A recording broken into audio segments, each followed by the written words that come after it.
Bonjour à tous et bienvenue pour cette nouvelle vidéo où l'on va encore une fois parler de Voyage au centre de la Terre de Jules Verne et nous sommes partis pour le chapitre 14. Stapi était une bourgade formée d'une trentaine de huttes et bâtie en pleine lave sous les rayons du soleil réfléchis par le volcan. Elle s'étendait au fond d'un petit fjord encaissé par une muraille basaltique du plus étrange effet. On sait que le basalte est une roche brune d'origine ignée. Elle affecte des formes régulières qui surprennent par leur disposition. Ici, la nature procède géométriquement et travaille à la manière humaine, comme si elle eût manié l'équerre, le compas et le fil à plomb.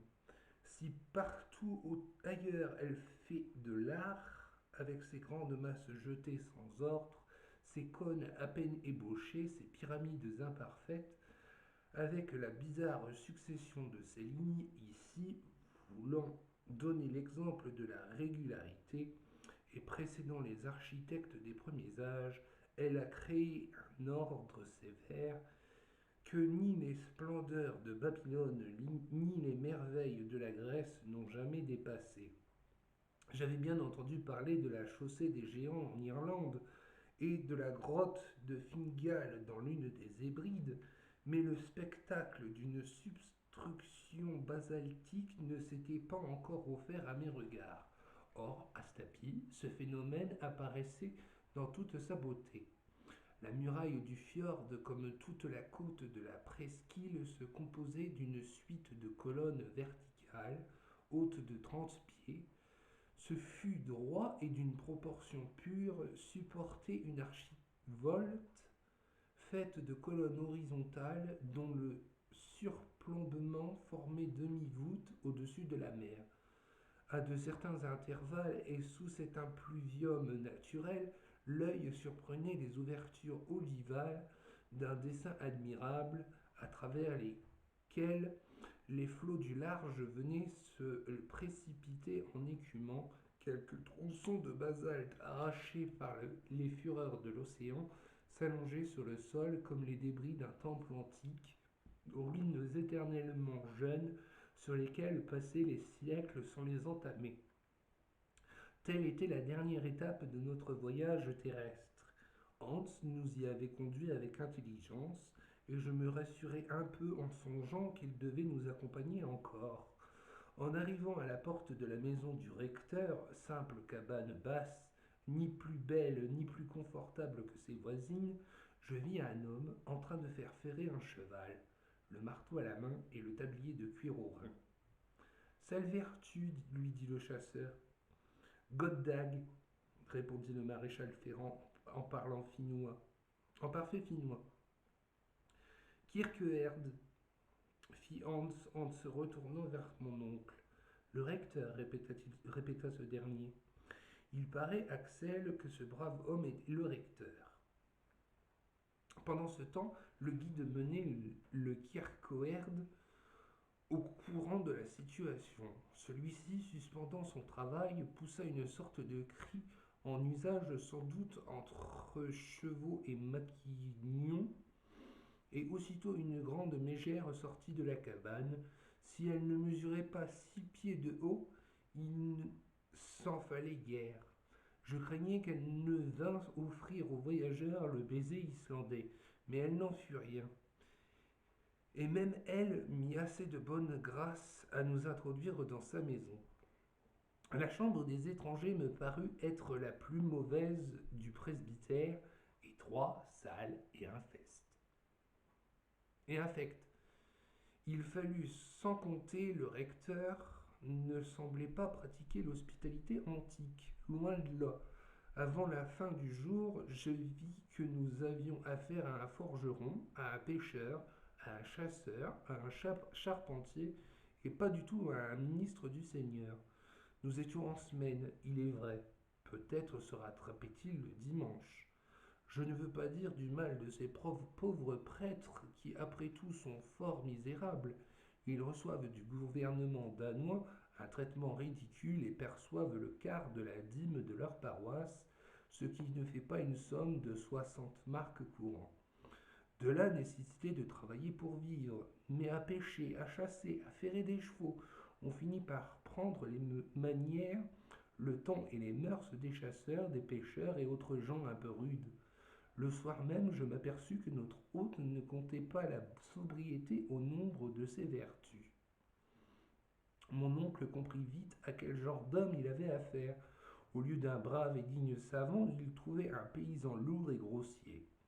Il résolut donc de commencer au plus tôt sa grande expédition et de quitter cette cure peu hospitalière. Il ne regardait pas à ses fatigues et résolut d'aller passer quelques jours dans la montagne.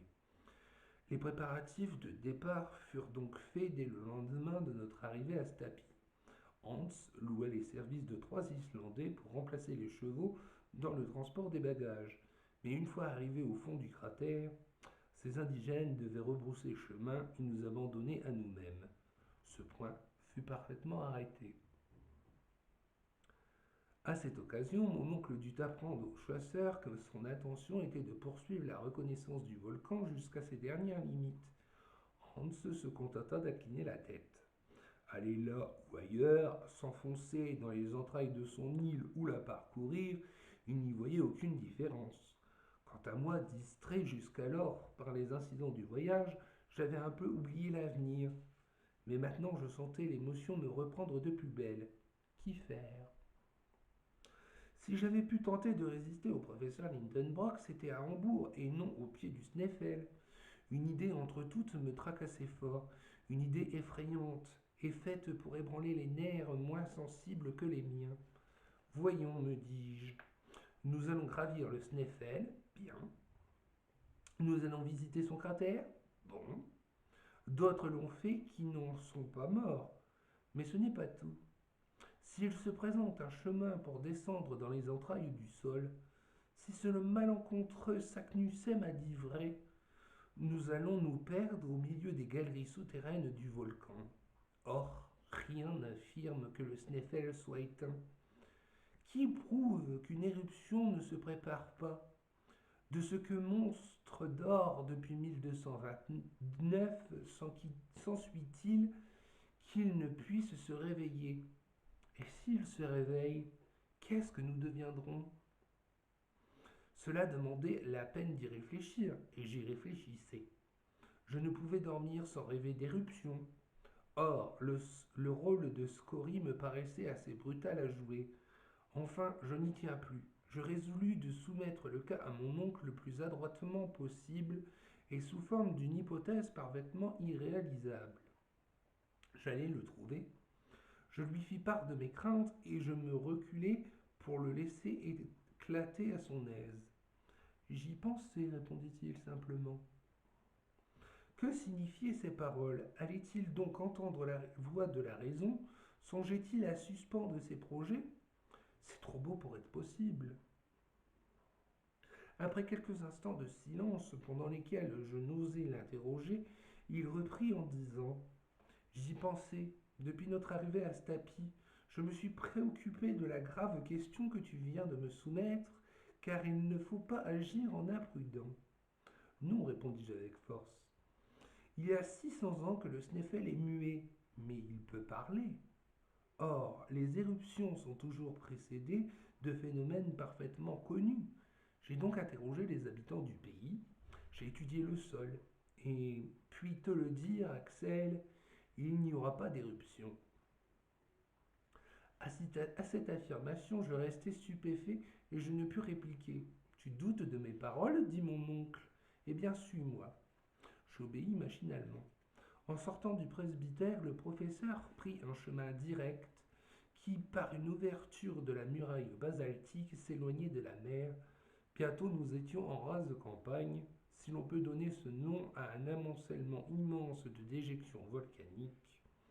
Le pays paraissait comme écrasé sous une pluie de pierres énormes, de trappes, de basalte, de granit et de toutes les roches pyroxéniques.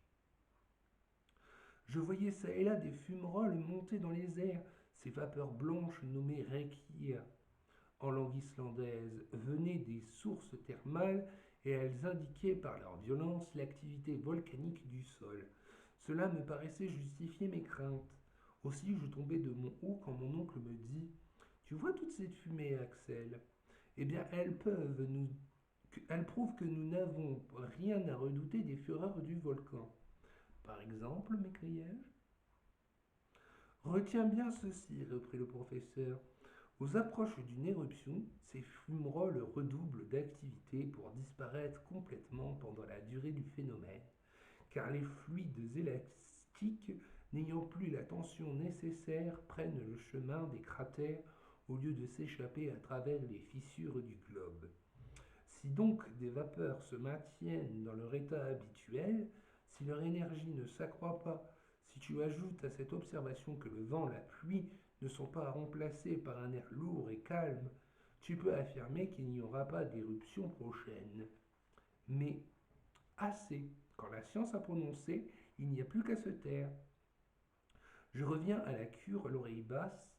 Mon oncle m'avait battu avec des arguments scientifiques.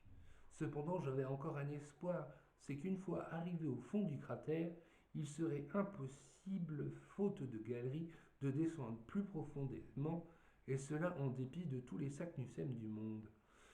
Je passai la nuit suivante en plein cauchemar au milieu d'un volcan et des profondeurs de la Terre. Je me sentis lancé dans les espaces planétaires sous la forme de roches éruptives. Le lendemain, le 23 juin, Hans nous attendait avec ses compagnons chargés des vivres, des outils et des instruments. 2 bâtons ferrés, 2 fusils, 2 cartouchières étaient réservés à mon oncle et à moi. Hans, un homme de précaution, avait ajouté à nos bagages une outre pleine qui, jointe à nos gourdes, nous assurait de l'eau pour 8 jours. Il était 9 heures du matin. Le recteur et sa haute mégère attendaient devant leur porte. Ils voulaient sans doute nous adresser l'adieu suprême de l'hôte aux voyageurs. Mais cet adieu prit la forme inattendue d'une note formidable, où l'on comptait jusqu'à l'ère de la maison pastorale, air infect, j'ose le dire. Ce digne couple nous rançonnait comme un aubergiste suisse et portait à un beau prix son hospitalité surfaite. Mon oncle paya sans marchander. Un homme qui partait pour le centre de la terre ne regardait pas à quelques rixdales. Ce point réglé, Hans donna le signal du départ et quelques instants après nous avions quitté Stapi. Et c'est fini pour le chapitre 14 de Voyage au centre de la Terre de Jules Verne. Il ne me reste plus qu'à vous souhaiter de revenir bientôt pour de nouvelles aventures. Au revoir.